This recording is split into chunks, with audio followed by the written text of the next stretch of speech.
मैं तो खेल में ऐसा लगन हो गया, मेरे को तो याद ही नहीं रहा कि आप नीचे विराजमान हैं। फिर भी दयालु कहते हैं कोई बात नहीं, ले गए श्री गुरु महाराज जी को ऊपर और भोजन करवा रहा है। बताते हैं वो भोजन करता था तो बातें बड़ी करता था।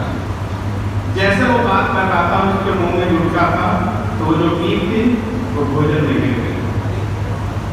तो श्री गुरु महाराज जी फरमाने लगे, बस बेटा तेरी भावना थी और हम तेरी भावना के पीछे यहाँ आ गए, हमारा स्वास्थ्य बहुत खराब है, हमने जाना है। बताते हैं कि श्री गुरु महाराज जी आ जाते हैं। प्रभु किसी को डांट नहीं देते लेकिन सचेत अवश्य करते हैं। ऐसा सहयोग बना प्रभु की मौज से कि सब संपत्ति उसकी चली गई, गरीब हो गया और ऐसा केस पड़ गया उसके ऊपर कि उससे जेल भी हो गई। जब जीवन में संकट आता है तो हम कैसे याद करते हैं। फिर वो जेल में बैठा गुरु महाराज जी को याद करता है और उसे अपनी कमियां याद आती हैं कि उस समय की बात है, मैं ये भी नहीं समझता था कि मैंने खुद प्रार्थना करी, गुरु महाराज जी को घर बुलाया और मैंने गुरु महाराज जी का अनादर किया। कितना बड़ा दोष है मेरे ऊपर, कितना बड़ा अपराध होगा मेरे से। जब जीव पश्चाताप करता है तो फिर वो बख्शा भी जाता है। पापों से पश्चाताप नहीं होता। जब तक जीव उस पश्चाताप को हृदय में ना बिठा ले, अपनी गलतियों को स्वीकार न कर ले, तो पश्चाताप भी नहीं हो पाता। तो बताते हैं कि जब उसकी तारीख थी तो वहीं पर श्री गुरु महाराज जी आ गए। एक दिन वो तारीख पे आया तो गुरु महाराज जी के चरणों में दंडवत प्रणाम करके क्षमा याचना करता है। गुरु महाराज जी मेरे को क्षमा कर दीजिए, मेरे से बड़े अपराध हो गए, मुझे क्षमा कर दीजिए। देखो इतने दयालुता, फिर भी श्री गुरु महाराज जी ने उसे क्षमा कर दिया और फरमाया कि जो भी तेरे जीवन के दुख हैं, जो तेरी गलतियां हैं, उसे हम अपने जीवन में ले लेते हैं तेरे दुखों को, फिर भी प्रभु ने उसके दुखों को अपने जीवन में ले लिया, उस संकट को प्रभु ने उबार दिया। कितने दयालु, कितनी सहनशीलता। आज वो सहनशीलता हम सबको मिल जाए तो शायद हमारा जीवन भी धन्य। जीवन की लीलाएं सुनने के लिए यहाँ एकत्रित हुए हैं। ऐसे जुगल जोनी महाराज और स्वामी जी महाराज जिन्होंने इनका आयोजन करना शुरू किया, ऐसे दिव्य महापुरुषों के चरणों में भी मेरा बार बार प्रणाम स्वीकार हो। और आए हुए श्री गुरु दरबार का सभी संत समाज सभी को मेरा सैकड़ों नमन। और आइए गुरु बहन संगत, आज हम जिस दिव्य महापुरुष के जीवन के बारे में सुन रहे हैं, ऐसे महापुरुष के जीवन की जो दिव्यता है वो बयान से परे है। क्योंकि कहते हैं सतगुरु की महिमा तो अपार होती है, जिसको अनरिटन अनस्पोकन कहा जाता है, अवर्णनीय कहा जाता है। यदि वो अनरिटन अनस्पोकन है, अवर्णनीय है, लेकिन इससे परे है, तो हम उन संतों से लेकर के उनकी लीलाओं का बयान करें। पर फिर भी ज्ञान से परे होते हुए भी वो सच्चिदानंद स्वरूप स्वयं परमात्मा साकार होकर के जब संसार में आता है, संसार के व्यवहार के रूप में जीवों को मोहनिशा की नींद से जगा करके उस निर्गुण सच्चिदानंद स्वरूप को जगाने के लिए साकार रूप होकर के व्यवहारिक रूप में जगाते हैं, जीवन के उद्देश्य को समझाते हैं, संसार के अंदर आकर के धरती का भार उतारते हैं।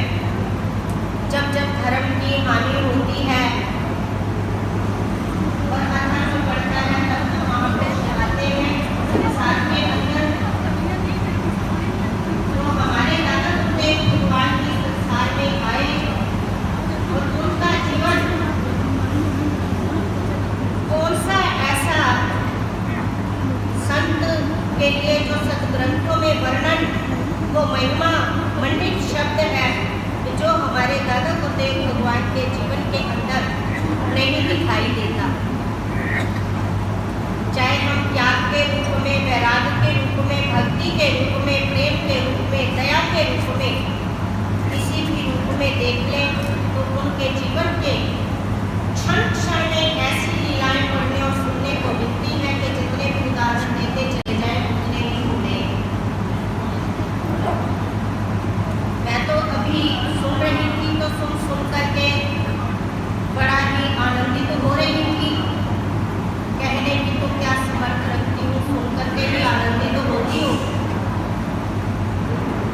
तो अभी जैसे कि सभी कह रहे थे, बता रहे थे सभी, तो उन्होंने, क्योंकि जयपुर में भी जाने का मुझे अपने स्वामी जी के साथ में कई बार मौका मिला और वहाँ पर रहने वाले आसपास या दूर दराज में भी कुछ भक्त पुराने ऐसे मिले, सौभाग्य से उनके दर्शन हो गए। उनके द्वारा, उनके बुजुर्गों के द्वारा जो दादा गुरुदेव भगवान की लीलाएं उन्होंने बताई, तो उसमें से मुझे कुछ याद यही आता है कि कुछ भक्त बैठे हुए थे, तो उन्होंने अर्ज किया दादा गुरुदेव भगवान से, क्योंकि वो शिष्य तो नहीं थे दादा गुरुदेव भगवान के, किसी अन्य महापुरुष के शिष्य थे, लेकिन उनको भक्ति से संबंधित कुछ मन में इस प्रकार के संशय थे कि जो मन में चाहते थे कि निवारण हो जाए, एक जगह जाने से भी निवारण नहीं हुए। तो उन्होंने दादा गुरुदेव भगवान जी के समक्ष मन की भावना लेकर के बैठे। तो दादा गुरुदेव भगवान अनायास ही अपने आप ही सत्संग करना उन्होंने शुरू कर दिया। और जब सत्संग करना शुरू किया तो अपने श्री वचनों में ऐसी उन्होंने और खुलासे किए आध्यात्मिक जगत की मंजिलों के, कि वो भक्तजन श्री दादा गुरुदेव भगवान के चरणों में नतमस्तक हो गए। वो कहने लगे कि आज आपके जैसा महापुरुष तो हमने आज ही देखा, नहीं तो अपने जीवन में कितने संतों के पास गए, अनेक प्रकार के मन में संशय थे, चाहते थे निवारण हो जाए, लेकिन आपके समक्ष आते ही खोलने की भी जरूरत नहीं पड़ी। आपने तो एकदम ही हमारे मन की जान करके बिना कुछ करे सब खुलासे कर दिए। तो ऐसे हमारे दादा गुरुदेव वो सब समझ है, उनकी महिमा हम सब मिलके भी गए तो भी नहीं गा सकते। ऐसे सब के भगवान के पावन चरणों में कोटि कोटि नमन। उनकी शक्ति का हमें ताकत, उनका प्रभाव देगा पाकिस्तान में। तीन बार उनकी महामारी को भी गहरा गया और तीन बार प्रेम को ग्यारह से मांगा। तो वो सब समझ है, चलो किनार है। हम तो शिवलिंग वाली भगवान को प्रोटीनाथ मानते हैं, तो उनसे जुड़े। उनकी शक्ति, उनकी पावर का अंदाजा शब्दों में नहीं बयान किया जा सकता। तेरी महिमा अनंत है, अनंत है, अनंत है। हम यूं ही गाते रहें। और मैं कुछ प्रार्थना सब करने जा रहा हूँ। मैं देख रहा था मंच संचालक को, और सामने जो बात कह रहा था वो अपनी सीमा से बाहर जा रहा था।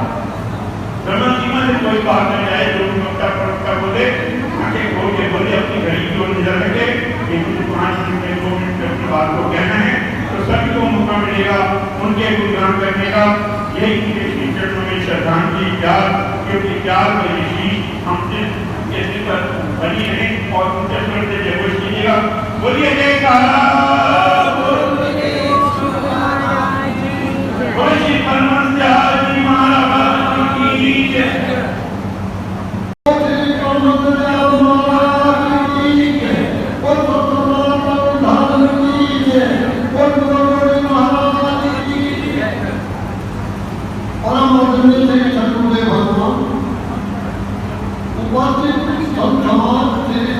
भगवान के प्यारे सत्संगियों, जिन महापुरुषों का चर्चा हो रहा है और जितना ये उत्सव मनाया जा रहा है, उन्होंने हम सबके लिए परिश्रम किया था।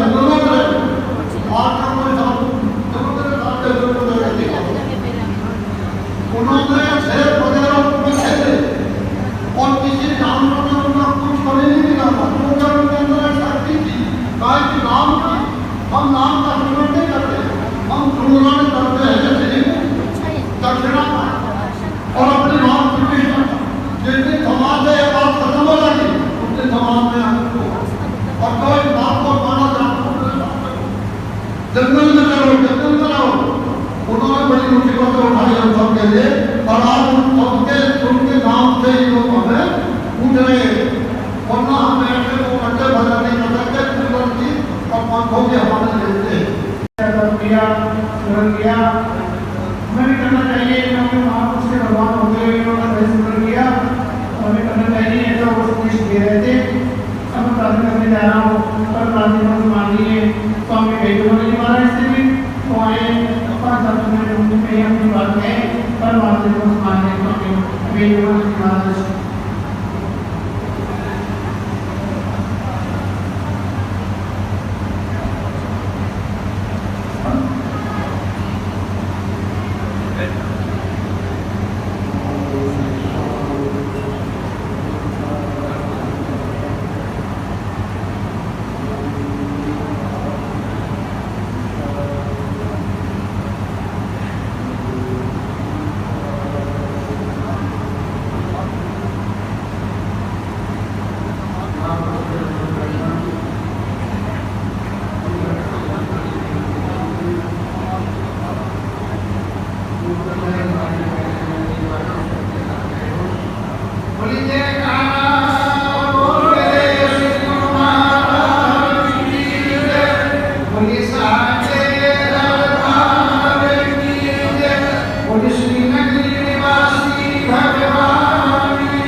कागज करो, लेखनी बन पाए, 7 समुद्र की वशी करो, उनको लिखा नहीं। तो धरती जैसा कागज होगा, ये पेन तो काम करेंगे नहीं। तो कहते सारी कक्षा में लिखी है सृष्टि पर, नमनीकरण बना देगा। और जब कागज भी ऐसा होगा फिर अपनी वैसी होगी, तो स्याही भी तो फिर वैसी होती है। कहते सातों समुद्र की स्याही बना देगा और समस्या वहीं की गुरु ने लिखा है। हमें गर्व होता है कि हमारे परिवार में दादा को देख, हमारी जो शाश्वत संन्यास की परंपरा है, सदाशिव समाराम भाव शंकराचार्य मध्यमा अस्मद आचार्य पर्यंता वंदे गुरु परंपरा। भगवान सिंह के सबसे पहले संन्यास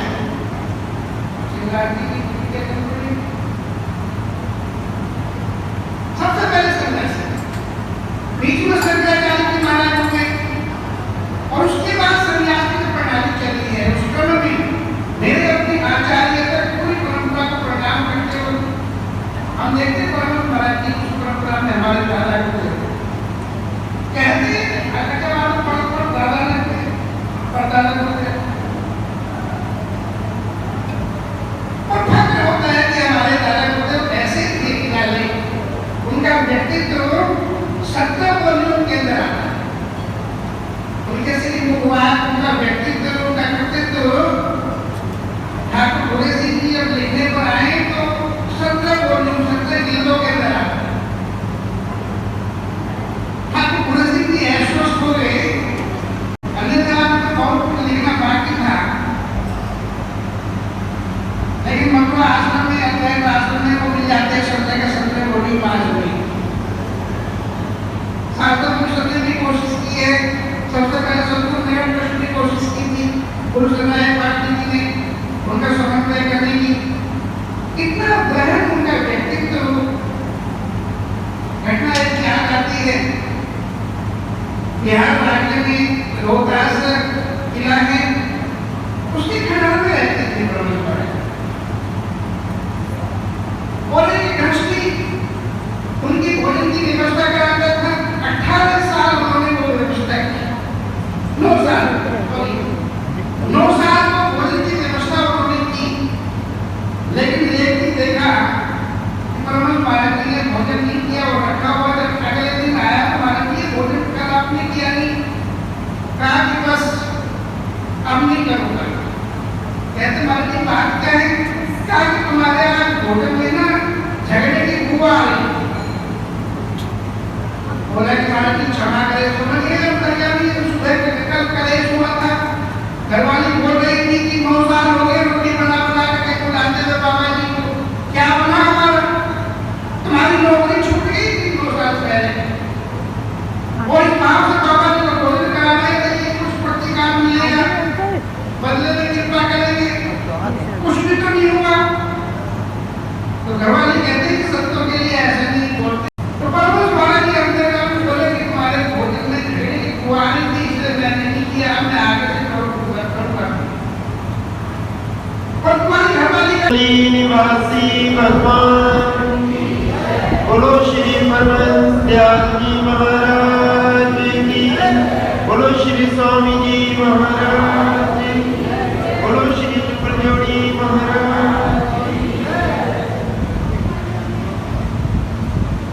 आज हम जिस महान हस्ती अध्यात्म सम्राट दादा गुरुमान जी श्री परमहंस दयाल जी महाराज जी की पुण्यतिथि के उपलक्ष्य में यहाँ इकट्ठे हुए हैं, उनके बारे में आप संत महापुरुषों से बहुत कुछ सुन रहे हैं और ये लीलाएं हर बार आप सुनते हैं।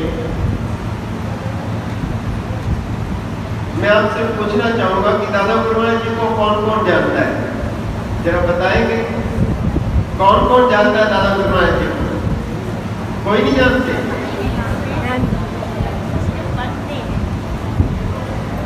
स्वामी जी बता रहे हैं और ये सत्य है। आप सब मैं समझता हूँ ध्यान से सुनते हैं। कि उनको कोई जान ही नहीं सकता। वास्तव में इस तुच्छ बुद्धि के द्वारा उनको जाना ही नहीं जा सकता। उसी पारब्रह्म परमेश्वर का ही स्वरूप इस धरा पर जन्म जीवन को जागृत करने के लिए इस धरा पर अवतरित हुए और उन्होंने अपना तद्रूप हमें दिया, श्री नगरी निवासी भगवान ने। क्योंकि अभी आप सुन रहे थे कि ईसागढ़ की घटना कि परमहंस महाराज जी ने वादा किया था कि तुम्हारे घर भोजन करूंगा, और श्री गुरु महाराज जी ने उनके घर जाकर भोजन किया और कहा कि हमारा वादा पूरा हुआ। ऐसी अनेक घटनाएं ये दर्शाती हैं। और दादा गुरु महाराज जी श्री परमहंस दयाल जी महाराज जी के मुख वाक भी थे कि जो इनमें और मुझ में भिन्न भेद समझेगा। सुना है आपने, पढ़ा है श्री गुरु महाराज जी के जीवन चरित्र में भी। तो जरूरत है हमें उस परम तत्व जो उन्होंने हमें प्रदान किया, जो शब्द उन्होंने दिया, इस शब्द के साथ जुड़ने के लिए बार बार उन्होंने प्रेरणा की, वो श्री नगरी निवासी भगवान के रूप में रहे हो या दादा गुरु महाराज जी श्री परमहंस दयाल जी महाराज ने करके दिखाया। क्योंकि खाली कथनी की बात नहीं होती, जब तक करनी जीवन में नहीं आती तो प्रभाव भी नहीं होता। परमहंस महाराज जी का इतना कठोरता और श्री गुरु महाराज जी की इतनी बड़ी तपस्या और त्याग, मैं अपनी बात ना कह करके हमारे ट्रस्ट जो प्रधान जो कह करके गए हैं, मैं उन्हीं की बात का समर्थन करता हूँ कि उन्होंने इतना तप किया और हम अपने जीवन में झांक लें कि हमने क्या किया है। हम उनके कहलाते हैं। आज सुबह लेबर बुलाई रेलिंग पार निकालने के लिए, ब्रह्मा जी के दरबार में जो व्यवस्था होती है बनाने के लिए, संगत की व्यवस्था के लिए। और नाम सुना जो शक्ति है वो हमें खींच सकते हैं, लेकिन हम फिर भी उस तरफ नहीं जा रहे हैं। इसका मतलब है कि चुंबक उसी वस्तु को खींचता है जिसमें चुंबकीय गुण हो। लोहे को ही वो खींचेगा, लकड़ी के बुरादों को नहीं खींचेगा। चुंबकीय गुण का मतलब है कि हम थोड़ा प्रयास करें उस आध्यात्म के रास्ते में जाने का, भक्ति की ओर जाने का, अपने अंदर के वैराग्य को जागृत करने का। हमने प्रयास करना ही छोड़ दिया और इसी का परिणाम है कि हम जीरो के जीरो अब स्टेज पर बैठे। मैं नहीं कहता, मैं थोड़ा क्षमा याचना चाहूंगा। हमारे संत क्यों दक्षिणा के ऊपर निर्भर हो रहे? हमारी व्यवस्था की कमी, हमारे ट्रस्ट की कमी। महान पुरुषों का अभिवादन करता हूँ।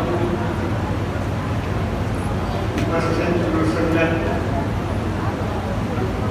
आपका हम सब लोग जो श्री परमहंस दयाल महाराज जी के दिवस के उपलक्ष्य में यहाँ पर एकत्रित है। हमारे दरबार, हमारी जीवन शक्ति, हम सब संतों, महात्माओं और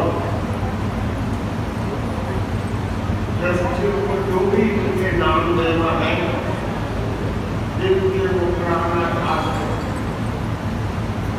आप हमारे दरबार में श्री परमहंस जी महाराज जी एक ग्लेशियर है। ग्लेशियर उस जगह को कहते हैं, उस क्षेत्र को कहते हैं जहाँ से गंगा आदि महान नदियों का स्रोत निकलता है। दूसरी छोटी मोटी नदियाँ जो आते हैं और सारे गंगा आदि में मिलते हैं और गंगा का स्वरूप बन जाते हैं। जैसे हम श्री गुरु महाराज जी नगरी निवासी भगवान के दरबार के अंदर हमारी कोई भी पीछे की स्थिति हो, मैं लोगों से कहता हूँ, लोग हमारे श्री गुरु महाराज जी नगरी आदिवासी भगवान के नाम लेवा है, कहीं भी बैठ जाए, कोई बाइक हो, कोई श्रमिक हो, कहीं बात हो, कोई कमी नहीं, कोई कमी नहीं। संसार के सब रिद्धि सिद्धि से बात करें, हम रोज पढ़ते हैं, लेकिन हम सारी सियानत को छोड़कर हमने जो हमारे गुरु महाराज जी ने अजपा जाप का सिस्टम, अजपा जाप में जो शब्द बताया, कहीं भी बैठ जाओ खाली उसका अभ्यास करते हैं। आपको पता ही है, मैं आपको सिखाने थोड़े लगा हूँ, पाठों से कहते मैंने किसी को नाम देते हुए मैंने नाम देने के बाद कहते हैं ऐसे स्वार्थों के साथ मैं बता नहीं सकता, आपको बताया कि ये शब्द कहना कि बच्चों ख्याल रखें, कोई भी सांस खाली ना जाए। अब कोई भी सांस आप खाली ना छोड़ो और कुछ देर उधर तो करें।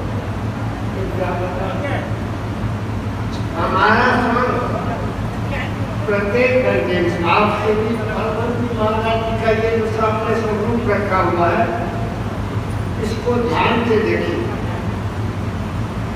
ऐसी उसकी आकृति, ऐसे यहाँ से जैसी भी आकृति है, ये पोत तभी बनता है जब जबान तालु के साथ खेती मुद्रा बन लगी। अगर खेती मुद्रा में लगी न हो तो ये आकृति बनती है। श्वासों के साथ सिमरन करते हुए खेती मुद्रा को लगाना अति आवश्यक है। आप अगर खेती मुद्रा को नहीं लगाएंगे तो हमारे स्वामी जी की तरह से घाटी से नीचे जा जाएंगे। तो ऊपर आना है, आपको तालु मूल फूल भागे महल ज्योति तन दर्शनाथ अनिवार्य सिद्धि। 5 से 1 घंटा इधर से 1 घंटा इधर करता है, इम्बैलेंस रहता है। बैलेंस होता है जब सुशील लाइन करता है, अर्थात बराबर करता है। उस समय अभ्यास करते करते कुछ भी नहीं करना, कुछ सीखना नहीं, कुछ पढ़ना नहीं, कुछ करना नहीं, बस ख्याल रखना है कि कोई श्वास खाली बना। उसके बाद आप क्या क्या आनंद नहीं उठाएंगे, उसके आपको क्या क्या आनंद नहीं आएगा, उसको बाद आपको क्या क्या ज्ञान प्राप्त नहीं हो जाएगा। इससे इतनी वेटनेस आ जाएगी। खेती का सिद्ध होने के कारण नियम पढ़ते हैं। श्री परमहंस जी महाराज छपरा है तो चंदेरी है,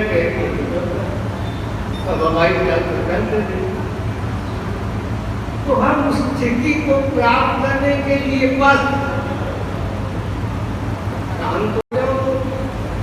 सांसों की तरफ ध्यान दो, अजपा जाप का जाप करते रहो। आगे मुझे कुछ भी बताने की, कहने की जरूरत नहीं है। तो कुछ भी ऐसा नहीं होगा जो आपको प्राप्त करने के अभिलाषा रह जाए।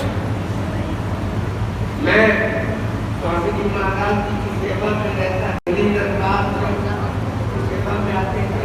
अब तो परमहंस जी महाराज जी के फोटो और गुरु महाराज जी के फोटो इधर उधर रखे हुए, कोई भी और होता है। सिर्फ श्री गुरु महाराज जी का फोटो, परमहंस जी का अलग से अद्वैत का जो है मार्गदर्शन दिया, जिसमें प्रेमा भक्ति का उन्होंने बड़ा ही सरल और सहज तरीका बताया, जो कि आध्यात्म के रास्ते में जाने के लिए सबसे सरल और सबसे सुगम जो रास्ता हो सकता था, वो उन्होंने हमारे लिए आविष्कार करके दिया है। वरना अगर आप द्वैत और द्वैत इस तरह की कई ऐसी परंपराएं हैं। अष्टांग योग है और उसमें कई तरह की बातें हैं। ये सारे प्रपंचों से हमें निकाला और एक सीधा सरल भक्ति का मार्ग देते हुए हमें ये मार्ग प्रशस्त किया। लेकिन इतना सरल मार्ग मिलने के बाद भी हमारे अंदर वो आध्यात्मिक पुंज क्यों नहीं जागृत हो रहा है? क्या कभी हमने विचार किया? महाराज जी की दी हुई सिद्धांतों में कोई कमी नहीं है। उसी सिद्धांतों के माध्यम से नगली निवासी भगवान ने उस परमोच्च सत्ता को प्राप्त किया। उनके जो शिष्यगण थे उन्होंने भी वो परम सत्ता को प्राप्त हुए। लेकिन आज हमारी स्थिति कितनी दयनीय है। क्या कभी हमने 5 मिनट का भी अपने आप के लिए अवलोकन किया? आज हमारी क्या कमी है जिसकी वजह से हमारे अंदर वो आध्यात्मिक संस्कार नहीं जागृत हो रहे हैं, जिसके अंदर से हमारे अंदर वो आध्यात्मिक शक्तियां नहीं प्राप्त हो रही है? जरूर कहीं न कहीं कोई कमी है। हमारे प्रधान जी ने तो इतना खुल्लम खुल्ला कह दिया कि आज हमारी कमी है बाबा। जब आज से समझ सके हुए फिर क्या बाबा। हम डॉक्टर की सूचन के हैं, वो दिल पर सबसे क्या कहें उनसे? मुर्शिद ने हमने क्या देखा नहीं, जो ये कहते हैं तुम्हारे पर खुदा देगा। उनसे क्या? तो ये मेरा निवेदन है सबसे, खास करके अपने संत भाइयों से